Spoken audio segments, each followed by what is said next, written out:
And we have in our studio Siddharth Yadav, Advocate, Supreme Court.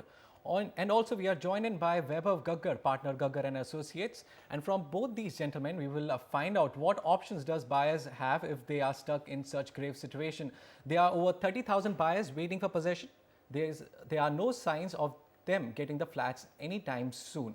So my first question, seeing that the condition of JP, for example, in such scenario, Siddharth Yadav, do you think that is there any hope for these buyers stuck in abandoned projects? First of all, I'm an optimist, so there is certainly hope. These people have invested their hard-earned money in this. Now, there are 2 or 3 things they should do, and if they have done or not done, they should certainly get going now. And I've been saying this repeatedly on your show. Legal recourse is one. They should, for that, the easy way out is form an association. Individual buyer to take on a large company like JP or any other builder, developer, creates a problem. The litigation sometimes stretches.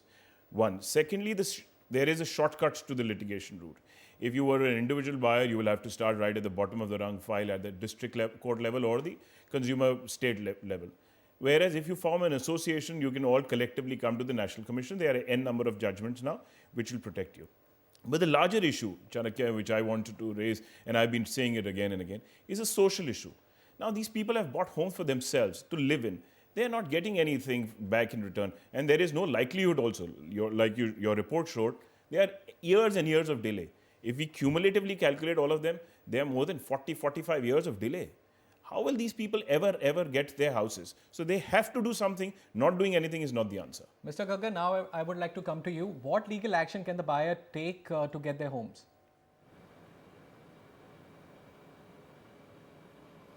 Well, quite clearly, as it was just mentioned, one is the NCDRC route, or whether it's a district forum or the state forum.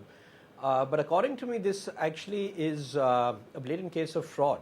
If you're telling somebody that I'm going to be giving you a particular service or a product or a house in X amount of time, and I've raised money, I've taken money from you for that, it's an inducement. And if the inducement is false and false to their knowledge, then this actually meets the ingredients of 420 quite clearly in a criminal conspiracy. So that's certainly something that I would ask consumers to consider and take legal opinion on. Secondly, you may also want to see all these agreements. They're going to have various arbitration clauses, whether that works for them or not. RERA has should be kicking in once the designated authority is there. That's certainly something that has to be explored and to its fullest potential.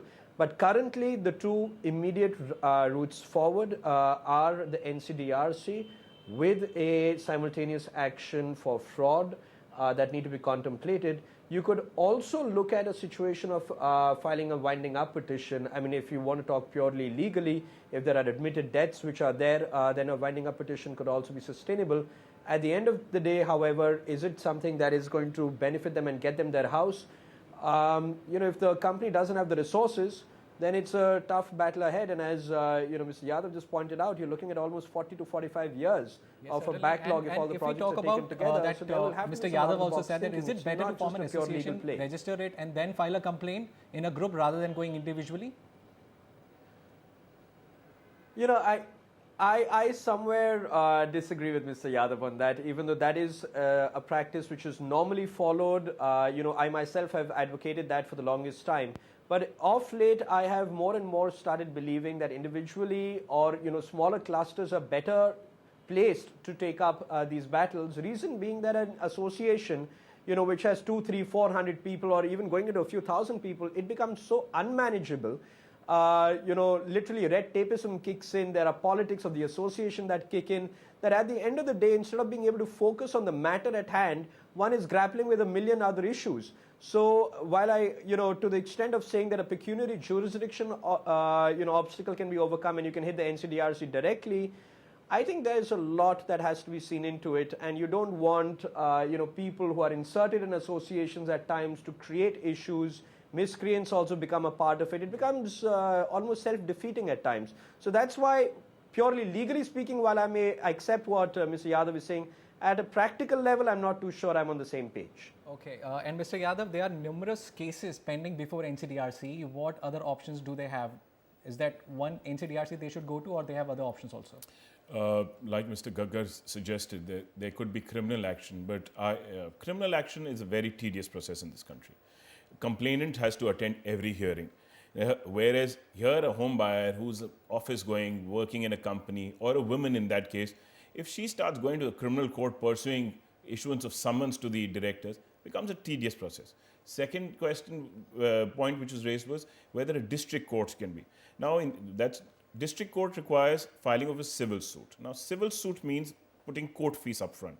Now, therefore, the consumer forum has been made only for individual persons like this, where they can avoid lengthy litigation, one. Second, you don't have to go through the entire gamut of leading evidence and so on and so forth. Third, there is no appearance required. You don't have to be present on every date of hearing before the court. Your lawyer does the job. Now, just coming back to whether why I propagate association is, here we are dealing with a large developer. Now, he has all the wherewithal, he will use all the wherewithal, any and every application. I have had personal experiences where they have taken it appeal right up to Supreme Court, and then the matter comes back, and it takes years even for it to be decided before the NCDRC. Now, for an individual to afford that kind of litigation becomes very difficult. Over a period of time, they start losing faith in the judiciary. They have already lost money by investing in their property. They don't want to put good money after bad money. That's how the feeling comes in. So therefore, association collectively gathers some money. There is a president or a person who heads the association. I have had experiences where 1 or 2 point contact become the source between the association and the lawyer, and then it's pursued, the remedy is pursued. Till now, it's been found to be one of the most successful remedies available to the buyers. So, Mr. Gaggar, do you think it is a successful remedy? Because in past we have seen Unitech case in which they were awarded higher compensation, buyers were awarded higher compensations, but it was the stay was put on it after the Supreme Court ruling.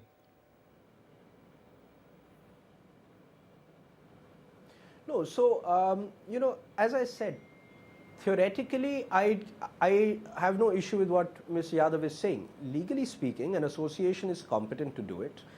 Yes, because it kind of divides the overall cost amongst a lot of people. Therefore, the consumers also kind of benefit to that extent. But I do believe, and I've had personal experiences as well, where we've represented and successfully represented associations because there have been that 1 point man or 2 point men who have been able to deal with it. On the other hand, I have also faced, and especially in the last couple of years, a lot of these cases where the associations have become a mess. There are too many vested interests which have started creeping in, which has actually derailed the litigation process, according to me, and that's talking from personal experience. And therefore, I'm not the greatest advocate of associations at every point of time, even though in the past we used to be. Secondly, regarding the Supreme Court giving a stay on the matter, the legal process takes its own time. I mean, we all, as lawyers, Mr. Yadav, myself, and others have had a sense of frustrations, but we also have seen what the courts have done, and they are, we have to credit them for bringing about a change in the real estate dynamics today, because earlier the consumers had no, they had no say whatsoever. Today the builders are worried that the authorities are going to come down on them hard. Yes, there's pendency of cases. Yes, things are slow and could have been faster, but I think the endeavor is in the right place, and I think everyone is at the end of the day going to see the light. Okay, before wrapping up this discussion, lastly, do you think an appellate tribunal after a regulator formed in each state would benefit lakhs of buyers across India?